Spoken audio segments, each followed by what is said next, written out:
Hi friends, ఈరోజు నేను మీకు గ్రీన్ చట్నీ ఎలా చేయాలో చూపించబోతున్నాను.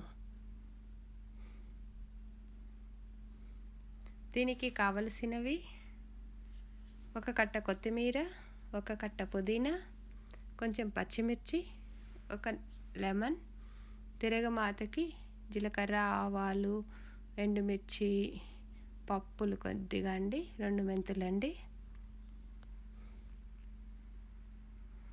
కొంచెం ఇంగువ, కొంచెం సాల్ట్, కొంచెం ఆయిల్.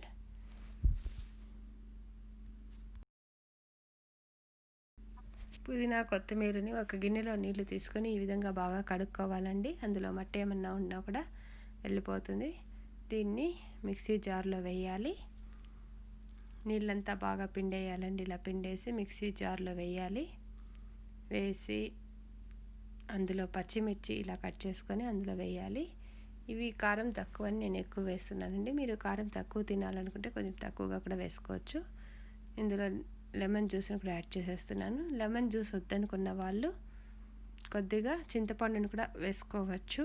చింతపండు వేస్తే ఇంకా బాగా టేస్ట్ ఉంటుందండి. నేను ఆరోగ్యానికి మంచిదని లెమన్ వేస్తున్నాను. అందులో సాల్ట్ని కూడా యాడ్ చేసి మిక్సీలో వేసి గ్రైండ్ చేశాను.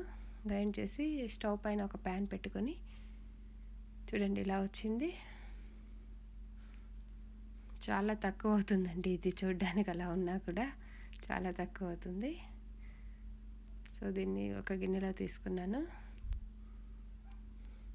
ఇప్పుడు ప్యాన్ వేడెక్కాక అందులో కొద్దిగా ఆయిల్ వేసి అందులో తిరగమాత వస్తువులను అందులో వేసేసాను. కరివేపాకు కూడా కొద్దిగా వేసాను. ఇంగువని కూడా కొద్దిగా వేస్తున్నాను. సో ఇలా ఫ్రై అయిన తర్వాత పక్కన పెట్టుకొని ఇప్పుడు ఈ గ్రీన్ చట్నీలో కలిపేస్తున్నానండి. మీరు కావాలంటే కొంచెం బెల్లం కూడా యాడ్ చేసుకోవచ్చండి. అది మీ ఇష్టం అన్నమాట, అది ఆప్షనల్.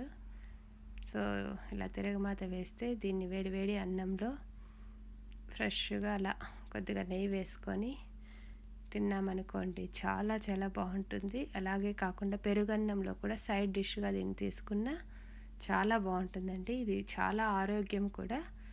ఇది రుచికి రుచి, ఆరోగ్యానికి ఆరోగ్యం అండి. చాలా హెల్తీ రెసిపీ అండి. చాలా సింపుల్ కూడా అండి.